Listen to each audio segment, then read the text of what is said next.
Primera de Crónicas capítulo 4 verso 10.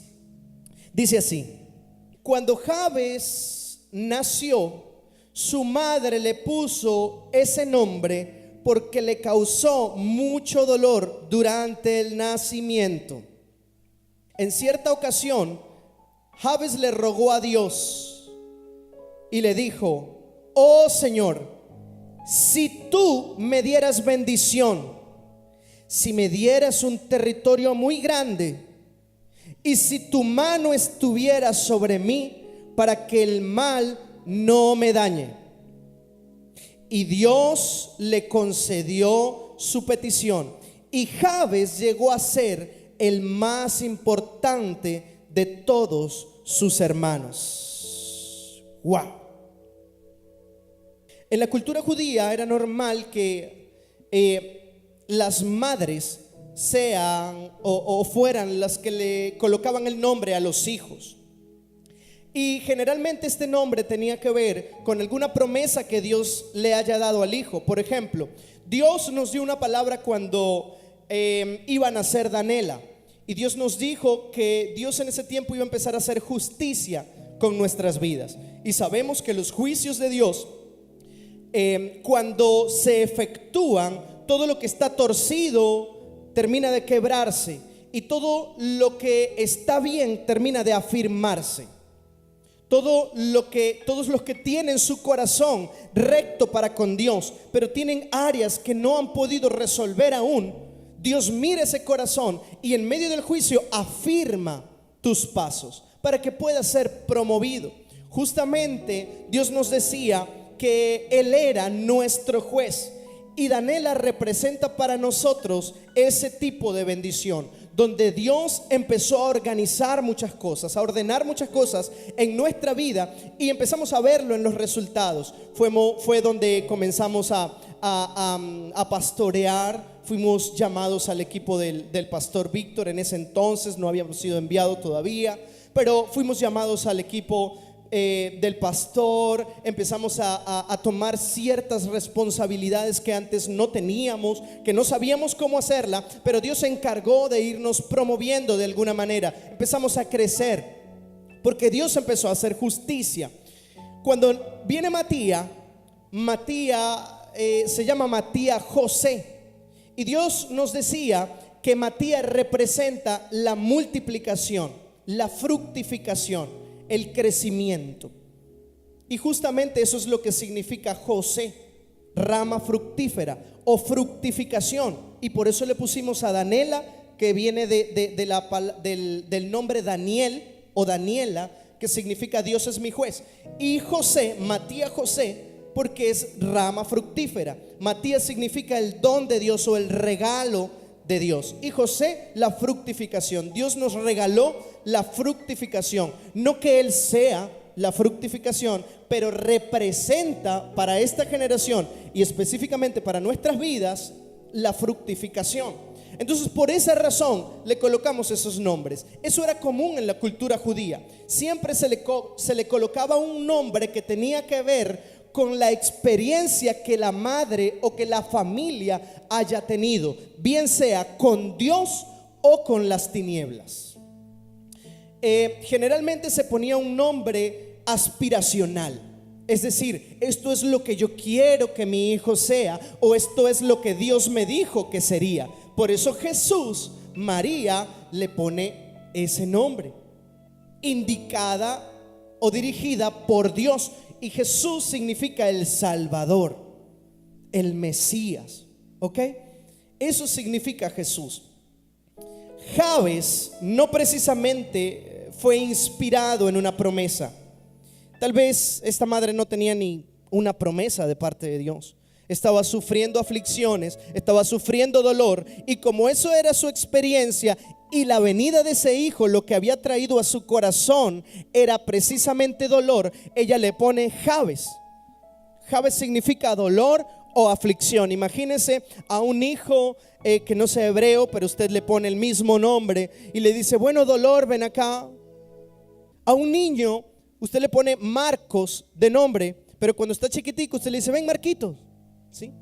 Ahora imagínese a dolor: ven, dolorcito, ven, afliccioncita, ven tristecito, ven acá. Y esa era la declaración que se hacía cada vez que se llamaba a Jabes. Dolor, dolor, dolor, frustración, amargura, tristeza, aflicción. Esa era la declaración que estaban construyendo sobre Jabes, porque había sido marcado según la naturaleza humana con ese destino.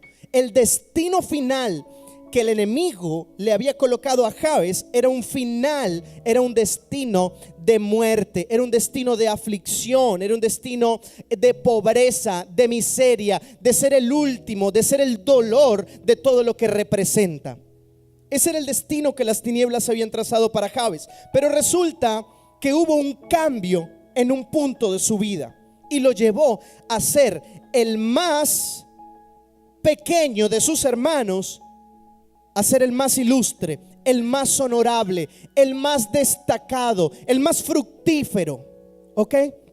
¿Qué pasó? ¿Cómo hago yo para que mi vida cambie igualmente como la de Jabes? Porque usted dirá, tal vez yo no me llamo Jabes, pero sí como que tengo los mismos dolores.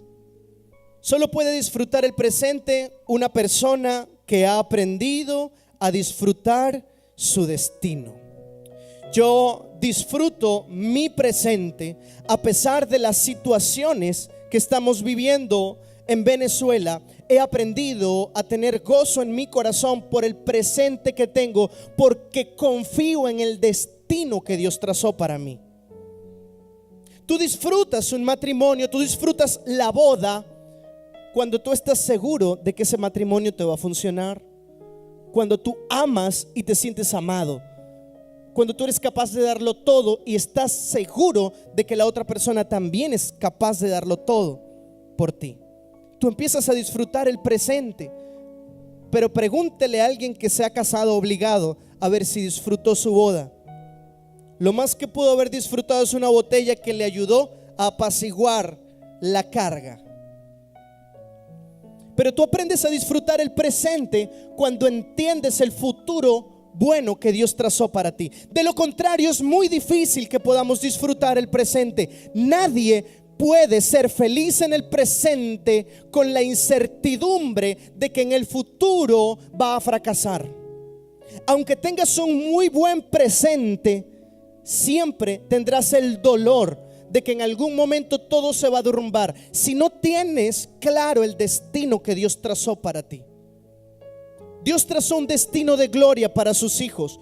Dios diseñó un destino brillante para todos los que le creen. Por eso la palabra en Jeremías 29:11 dice: yo sé, dice el Señor, los planes que yo tengo para vosotros, y mis planes son planes de bienestar y no de mal, de bendición y no de maldición. Y mira para lo que dice que son esos planes: para darles un futuro y una esperanza.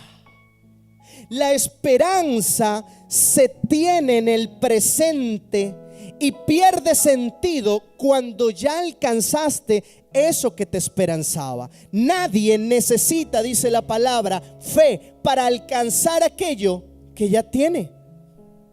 Nadie necesita esperanza para alcanzar algo que ya lo tiene.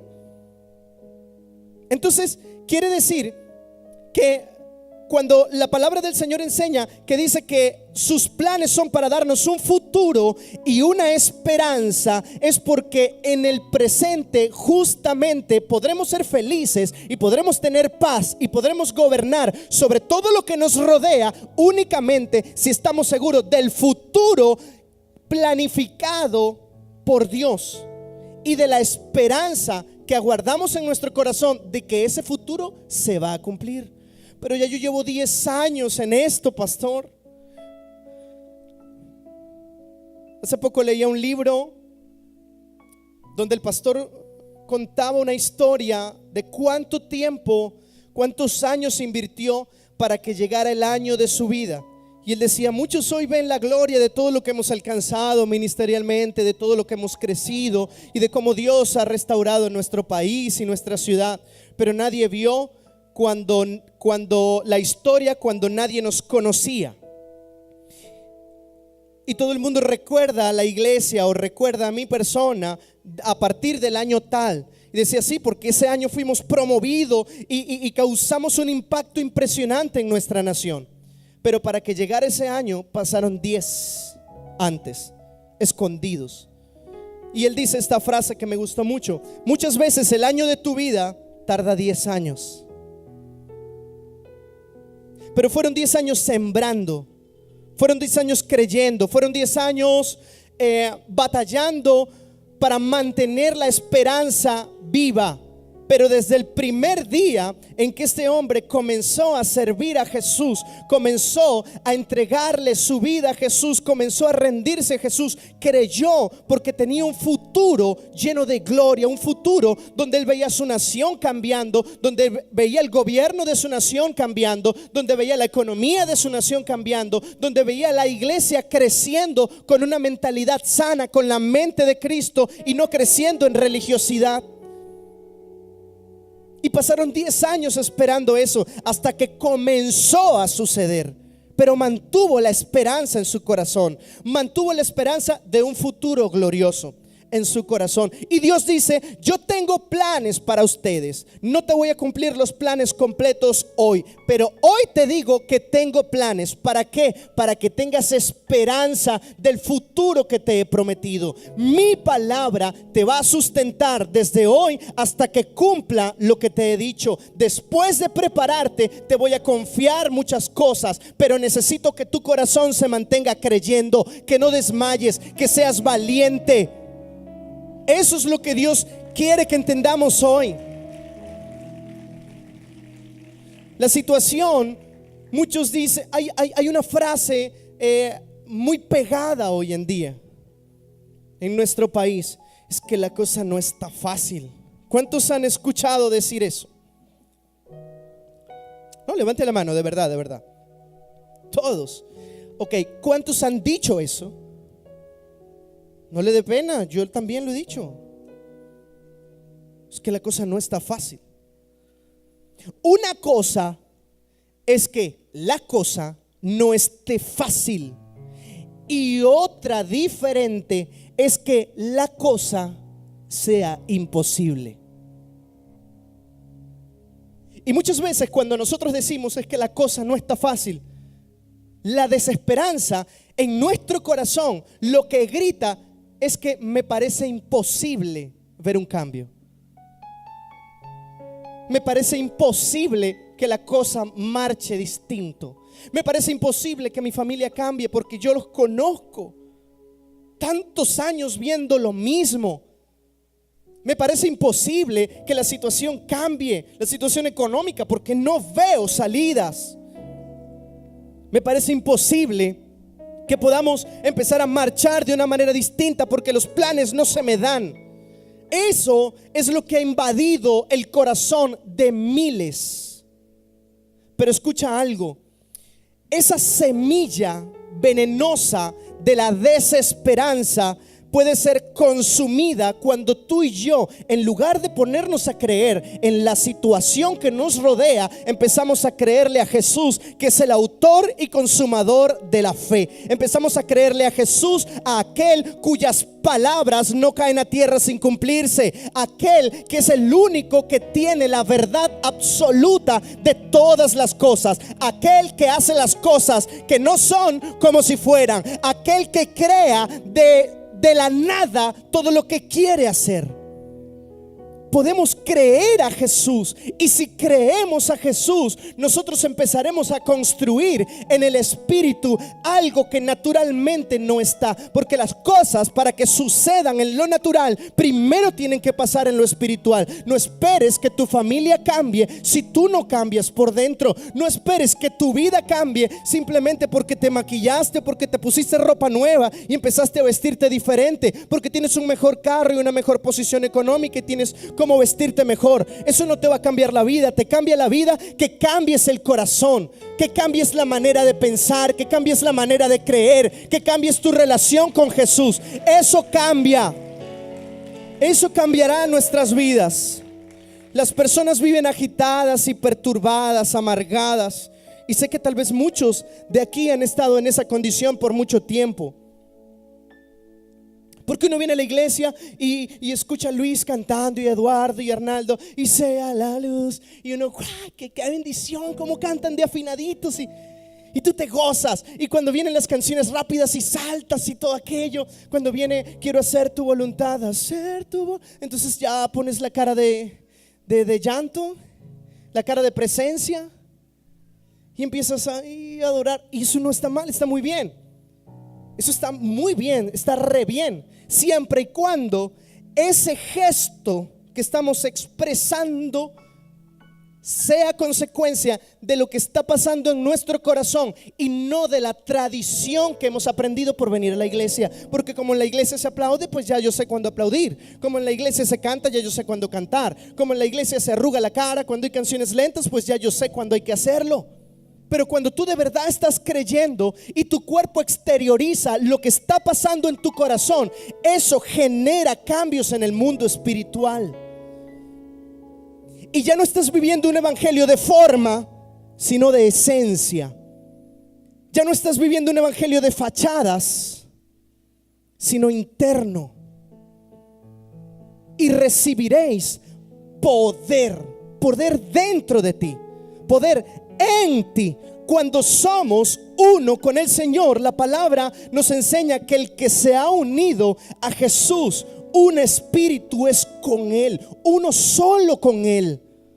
Lo que Dios piensa es exactamente lo que mi mente está maquinando. Lo que Dios siente es exactamente lo que mi corazón está sintiendo. Lo que Dios desea es exactamente lo que mi corazón está deseando. Y a veces tenemos deseos encontrados. ¿Cómo hacemos para que predomine el deseo de Dios en nuestro corazón? En la medida en que nuestro carácter va siendo desplazado y se va implementando el carácter de Dios, esa lucha se va a hacer mucho más fácil. Pero es necesario que empecemos a cambiar nuestra manera de pensar.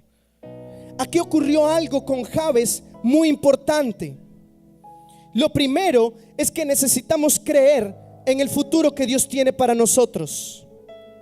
¿Cuántos creen que Dios tiene un futuro glorioso para nuestro país? Entonces no te quejes más de este país. Bendícelo. Declara que estás en el mejor país del mundo. No porque sea positivismo o sea un cliché y todo el mundo cuando pone fotos del Salto Ángel o de Roraima o pone fotos de no sé, Los Roques, y uno, wow, que uno nunca ha ido, la mayoría, pero ese es mi país, estoy en el mejor país del mundo. Es una bendición poder gozar de una naturaleza tan exquisita como lo es toda la geografía venezolana. Es hermoso, es un tesoro. Pero el tesoro más precioso que usted y yo podamos tener es vivir aquí con el Espíritu Santo dentro, cambiando todo nuestro ser y cambiando todo lo que nos rodea. Porque podemos estar en un paisaje muy hermoso, pero tomado por las tinieblas, corrompido. Es distinto cuando tú y yo, que somos la luz del mundo y la sal de la tierra, estamos encendidos en el fuego de Dios y vamos cambiando todo a nuestro paso. Todo cuanto tocamos es cambiado, todo con quien hablamos es transformado, todo el que nos escucha empieza a arder en su corazón por Jesús, todo lo que hacemos prospera. Eso es estar en el mejor país del mundo. Y vosotros sois nación santa, pueblo adquirido por Dios, para que anuncies las buenas nuevas, para que anuncies las virtudes de aquel que te llamó de las tinieblas a su luz admirable. Eso sí es una gran nación. No quiero menospreciar nuestra nación, solo quiero que nos enfoquemos en nuestra verdadera riqueza, que es Jesús en nosotros. El apóstol Pablo dice en Colosenses: el gran misterio del evangelio, todo el misterio del reino y todo lo más escondido y lo más profundo, porque eso es un misterio, lo que nadie conoce. El misterio del evangelio es esto: Cristo en nosotros, esperanza de gloria. Si Cristo está en nosotros, Cristo mismo en su palabra se traduce como aquel que tiene esperanza de gloria en su futuro. Cristo en nosotros es la garantía de la gloria que ha de manifestarse.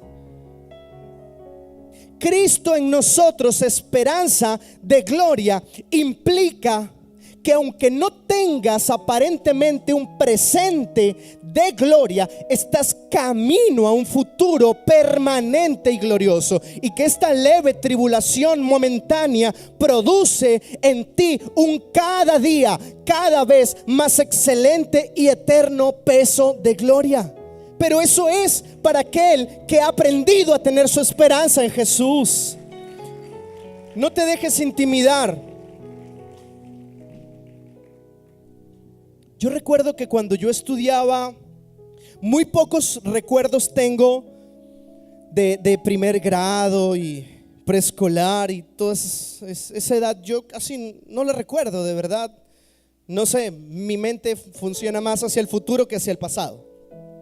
Y por eso cuando voy a contar algunos testimonios se me olvida alguna parte. Yo miro a mi esposa a ver si estoy fallando. Últimamente he optado por no mirarla, porque cuando la miraba y ella me decía no era así, ya me daba cuenta que era que no me acordaba y estaban tratando de terminar el cuento, de darle forma.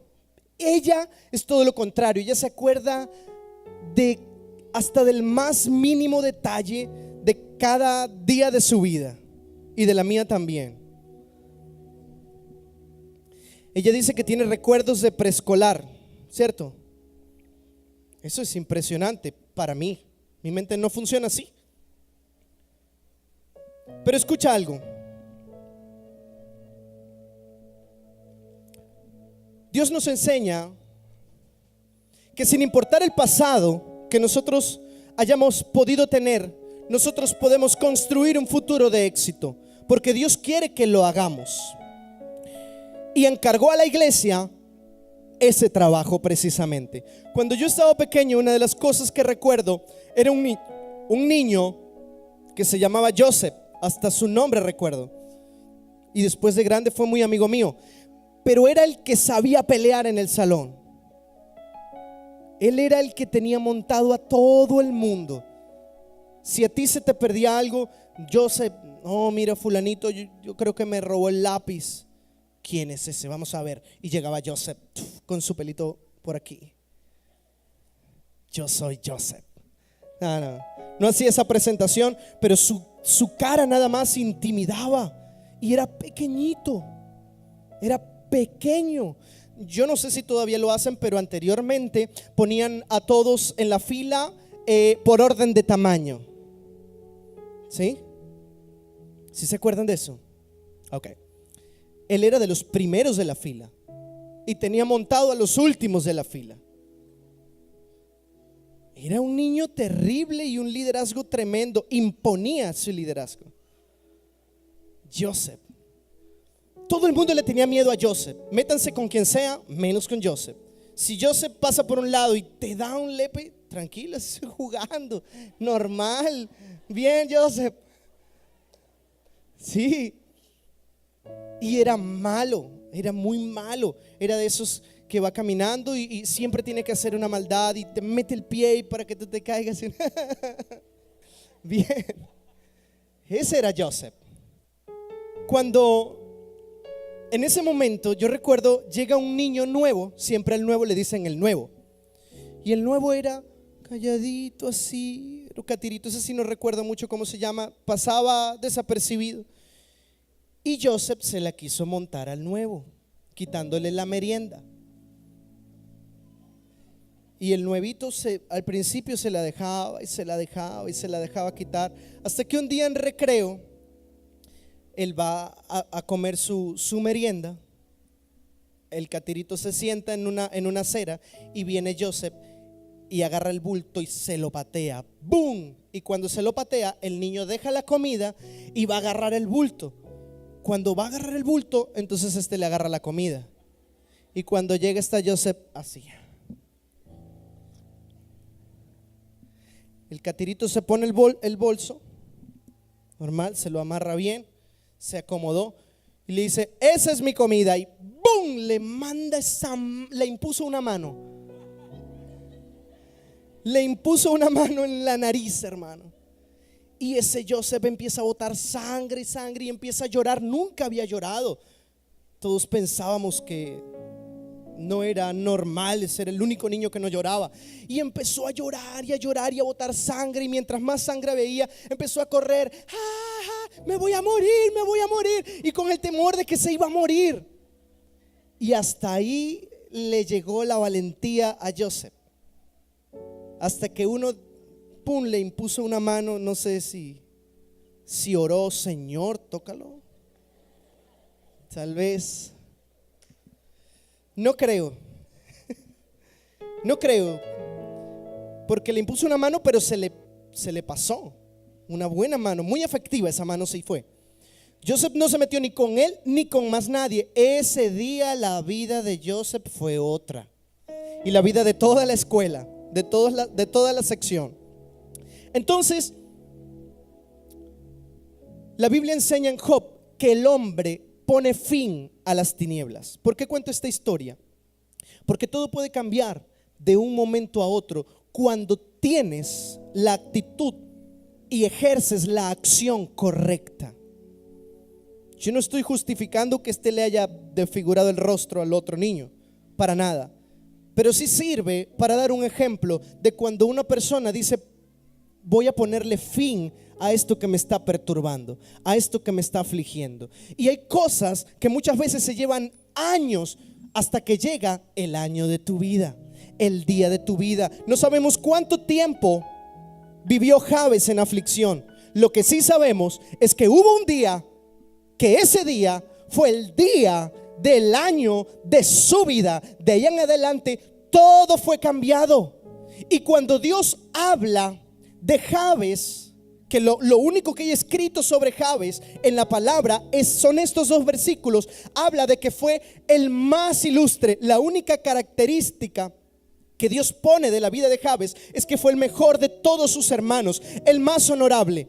Yo me imagino, y Dios diría: bueno, solamente tenemos 2 versículos para hablar de Jabes, porque casi todo se lo llevó Pablo, se lo llevó Isaías, David se escribió mucho, no le dejaron casi chance a Jabes. ¿Qué vamos a escribir de Jabes? Bueno, algo que realmente sea lo más resaltante de Jabes.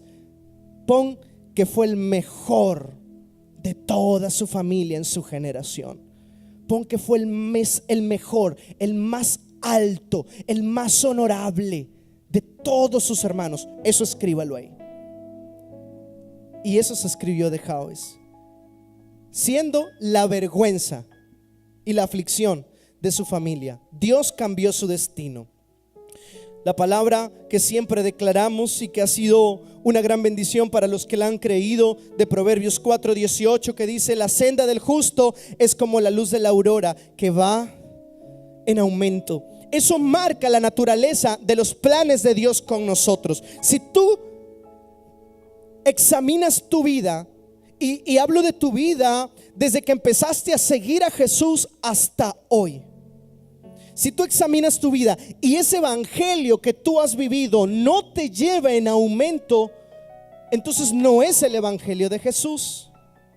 Y necesitas empezar a reorganizar cómo vives a Jesús, porque la palabra de Dios es infalible. No importa la situación que estemos pasando. La Biblia cuenta la historia de Abraham cuando se va a vivir a Egipto. Dice que se va a vivir a Egipto con su esposa y se lleva a una gran cantidad de ganados, de ovejas, de vacas, de siervos que tenía a su cargo, porque era un hombre rico. Y se va a vivir a Egipto precisamente porque en el país donde vivía había una gran hambre. Y el hambre lo llevó a vivir en otro país, en Egipto. Dios no lo mandó a Egipto. Y cuando llega a Egipto empieza a tener muchísimos problemas, porque Dios no lo envió a la tierra fructífera, entre comillas, que era Egipto en ese momento. Empieza a tener muchísimos problemas y tal vez tenía más comodidades porque allá había hambre. Pero me llama la atención que Abraham era rico donde había hambre.